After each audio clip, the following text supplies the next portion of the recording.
So the neighbor just drove by with his bush hog on fire. I tried to wave to him, but he did not see me.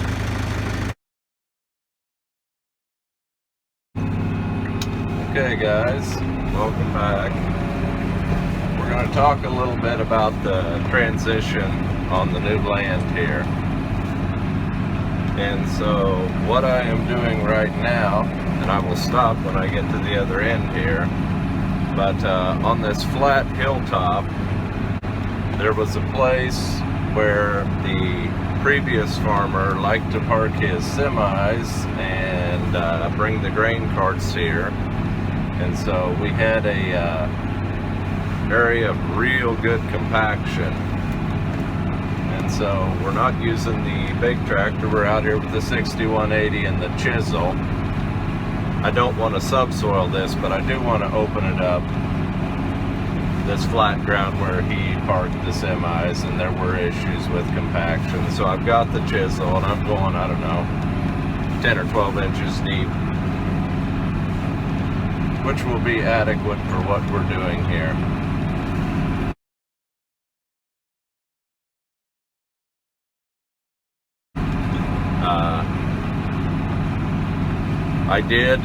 I had the chisel out, I ripped a couple of the contours on the places that were potentials, you know, for erosion. But not gonna rip very much on this hill. So let me show you what I did get done. So we took possession of it on November 15th. You know, we knew that deadline was coming, and so the survey was done in late October. But the minute we got possession, luckily the weather has been cooperating. We spread 2 tons of lime on the hill up here. This field is 25 acres.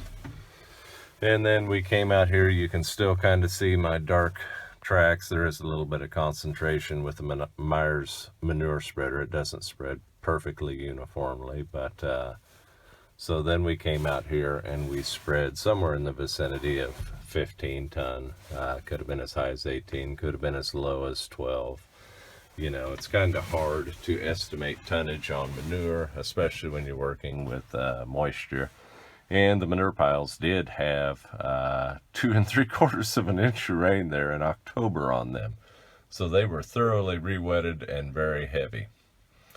But anyway, the process here, so there was soil testing done, you know, the adjoining 80 there was soil testing done, and the pHs were in the 5s, and so we knew we had issues. This hill had not been limed in anybody's memory. So we've limed it, we've put on a heavy manure application, and I did get a prior land use affidavit from the previous tenant. The last prohibited material went on in July. And so we will farm this field for 2 years, and the 3rd year in July, the field will be certifiable. It'll be eligible for certification. And so I've got to have 2 crop years of production on this field during the transition before I plant that 3rd crop, which can potentially be certified. And so we have been working up here in our odd time on this little bit of flat hilltop. That's where he parked the semi, and so we have ripped that. We have cleaned up the boundary, our east boundary according to the survey mark, and when Claire gets home tonight, we're going to set a couple of the hedge posts. There's a hedge post laying on the ground over there that's going to mark this boundary on the cropping ground.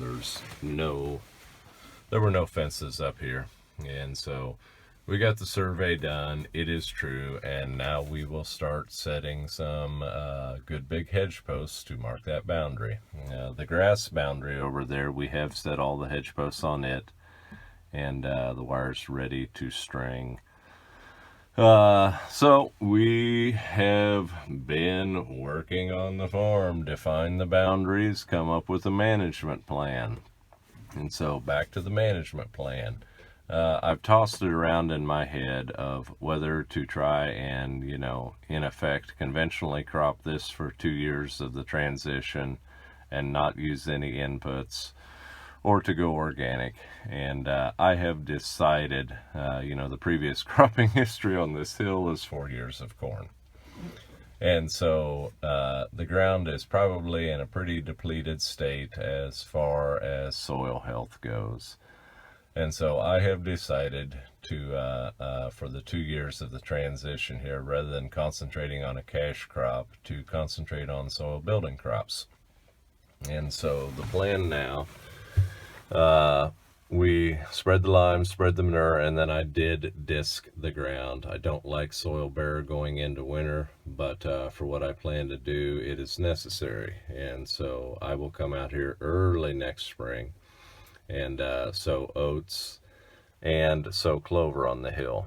Now, the truth be told, with the pHs as low as they are, the clover is probably not going to do a whole lot. The lime will probably not have had enough activation time. I mean, the clover will germinate, but it won't grow and prosper.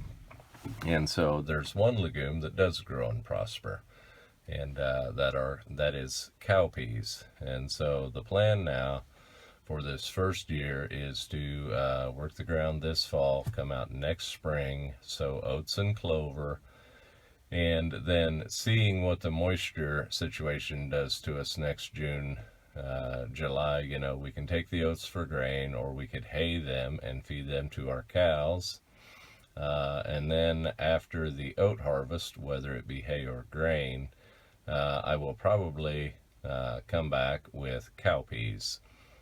Probably a multi-species mix in an attempt to open this soil up and get it to, biologically activate again. And so we'll probably have a multi-species mix, and that will include, rye, wheat, oats,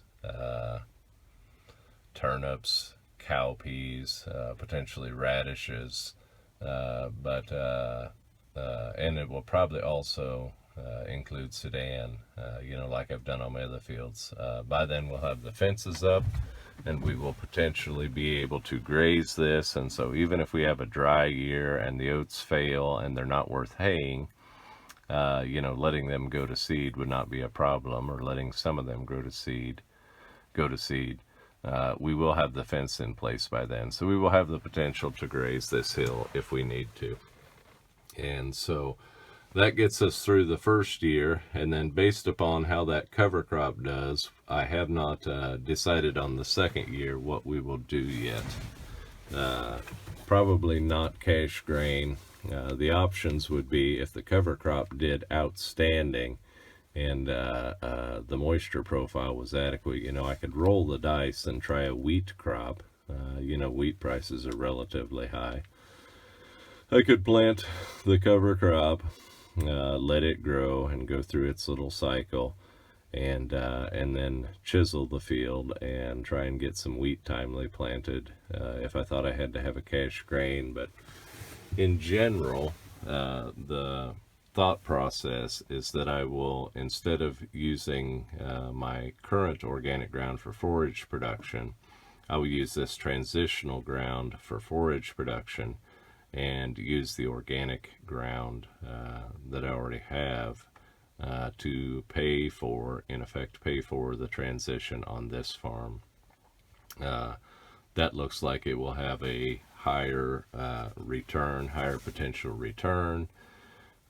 It will aid me in that it will spread the diversity risk quite a bit, and it will also have the effect of building this hilltop. And so that when I do come back to farm the hilltop with cash grain, I will have a better potential of success that third year. There's one other dirty little secret about this hill, besides the pHs and the 4 years of corn. The other dirty little secret is that this field has a shattercane problem. And yes, this year was, shattercane was everywhere. It had been dormant for a number of years. I even saw one sprig of shatter cane in one of my bottoms where I had not seen shatter cane for 10, 15, 20 years. And so, but this year, this hill, of course the conventional neighbor planted the corn real early here, and it was cool in May. The corn did not get a good start, and then when the heat came in June, it was just right for this shatter cane to come. And that situation was kind of mirrored everywhere. And so there was a lot of shatter cane on this hill.